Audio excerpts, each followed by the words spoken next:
Beef ban, उसके बावजूद भी कोई अगर आपसे कहे कि सियासत से दूर रहो तो वो आपका सबसे बड़ा दुश्मन है। देखो, कानून मेरे घर में, आपके घर में नहीं बनाए जाते। कानून ऐवान में, पार्लियामेंट में, असेंबली में बनाए जाते हैं और वहाँ हमारी ताकत बड़ी होनी चाहिए। और फिलहाल ये जो लड़ाई चल रही है ना, ये गद्दार वर्सेस हकदार की लड़ाई है। आप सब जानते हैं, ये गद्दार वर्सेस हकदार की लड़ाई, सच वर्सेस झूठ की लड़ाई, इंसाफ वर्सेस नाइंसाफ़ी की लड़ाई। आज अगर हम महाविकास अघाड़ी को, मैं तो अल्लाह का शुक्र अदा करती हूँ, ये अल्लाह का बहुत बड़ा एहसान है कि मुल्क के इस हालात के दौर में है ना, हमारे उलमा एक हो गए, हमारे कई सियासी जो पार्टियों के रहनुमा थे वो एक हो गए। आज स्टेज पे आपको इस एरिया के सारे मोतबर लोग एकजुट दिखाई दे रहे हैं ना, तो हमारे वोट भी एकजुट ही होने चाहिए। हमारे वोट तमाम एक साथ ही एक बंदे को ही जाना चाहिए। देखिए, बहुत सी सियासी पार्टियाँ आएंगी, बहुत सी सियासी पार्टियाँ आती हैं, बहुत अच्छी स्पीच भी दी जाती है, मुसलमानों को वर्गलाया जाता है, लेकिन हम ये एक यहाँ से किसको चुनना चाह रहे हैं? एक बंदे को, काम करने वाले बंदे को। यहाँ से हम जो लेडीज़ हैं, बहुत सारी लेडीज़ समाजवादी से जुड़ी हैं, हम लोग कभी पॉलिटिक्स सोचा भी नहीं था कि कभी पॉलिटिक्स में आएंगे, मगर जब अबू आसिम सर ने रईस शेख को यहाँ भेजा, उन्होंने जो सियासत का नक्शा बदला, उसके बाद हम सब लेडीज़ जुड़ी और अब मुल्क के हालात कहते हैं कि जुड़े ही रहो, हटना नहीं है, जुड़े ही रहो, क्योंकि ज़रूरत है इस मेरे मुल्क को, ऐसे लोगों को जो बेलौस होकर हमारे लिए काम करें, जो हिंदू मुस्लिम इत्तेहाद का मुजाहरा करें। देखो, अच्छे बुरे लोग हर समाज में होते हैं, हर समाज में हर कोई नेक नहीं होता और हर कोई बुरा भी नहीं होता। तो हम, और ये दुनिया है ना, सच्चाई पर ही टिकी हुई है।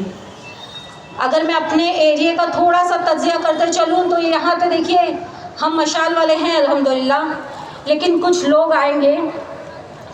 आएंगे जो आपको कौम के नाम पे वोट मांगेंगे। हमें कौम के नाम पे वोट नहीं देना है, हमें काम के नाम पे वोट देना है।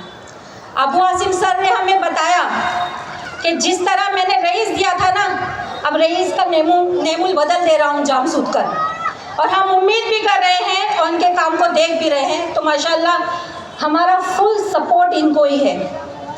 और जो दूसरे आएंगे जो आपकी एकता को तोड़ने की कोशिश करेंगे, मुस्लिम एकता के नाम पे वोट मांगेंगे, मुस्लिम इत्तेहाद के नाम पे वोट मांगेंगे, तो एक बात मैं कहना चाहूँगी कि हम सबको पता है कि ये बी टीम है। देखो, मैं खुल के बोल रही हूँ, ये बी टीम है।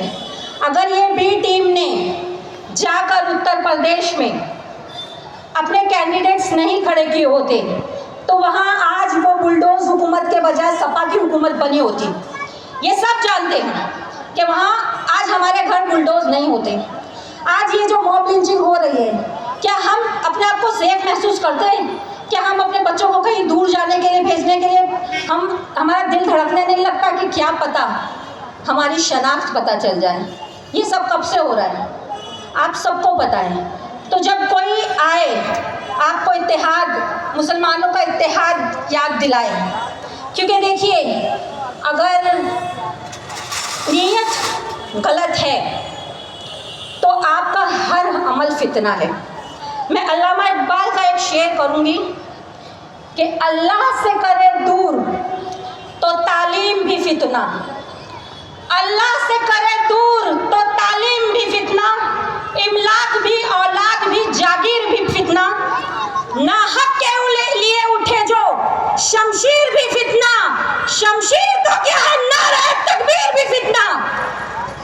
तो हमें नारे तकबीर के नारे लगाने वाले बहुत सारे आएंगे, लेकिन हमें काम करने वाला नेता चाहिए, इस मुल्क को जोड़ने वाला नेता चाहिए।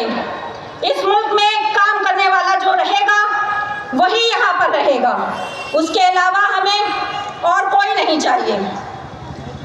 मैं यहाँ से सिर्फ एक, देखिए, अगर आप लोग हैं ना, किसी भी तरह से आपका वोट मशाल को नहीं जाता है, किसी भी और कैंडिडेट को जाता है, तो वो डायरेक्टली या इनडायरेक्टली आप महायुति को ही सपोर्ट कर रहे हो।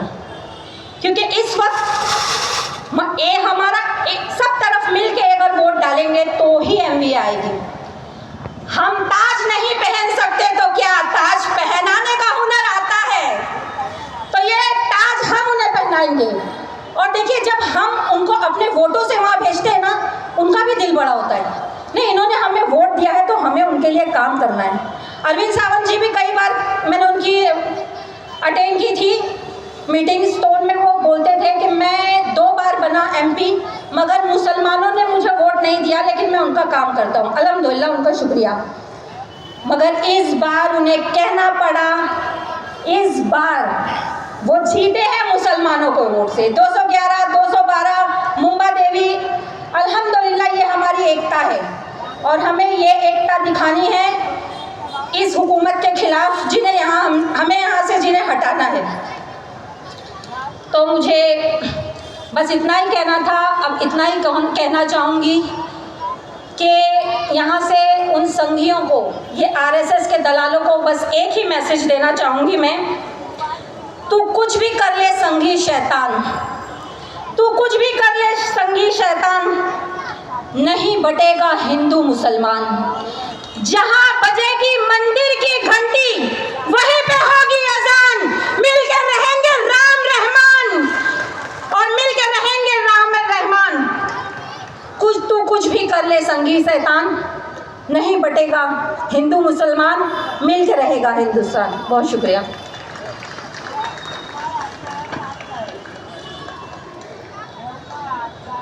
गडाला जी, आपका बहुत बहुत शुक्रिया। मैं यहाँ पर आदरणीय शमीम अख्तर अंसारी साहब को निमंत्रित करता हूँ कि वे आपके सामने अपने आप को संबोधित करें। शमीम अख्तर साहब नेट से जिला मैदान में, हाँ हाँ वीडियो कॉलिंग, हाँ हाँ वो झूला मैदान में हूँ। एक ही मिनट हाँ। अस्सलामु अलैकुम मेरे प्यारे दोस्तों, अजीज साथियों, यहाँ मंच पर मौजूद मेरे तमाम नेता, मेरे भाई, मेरी बहन, सबका स्वागत है और यहाँ आप सबका तहे दिल से मैं स्वागत करता हूँ।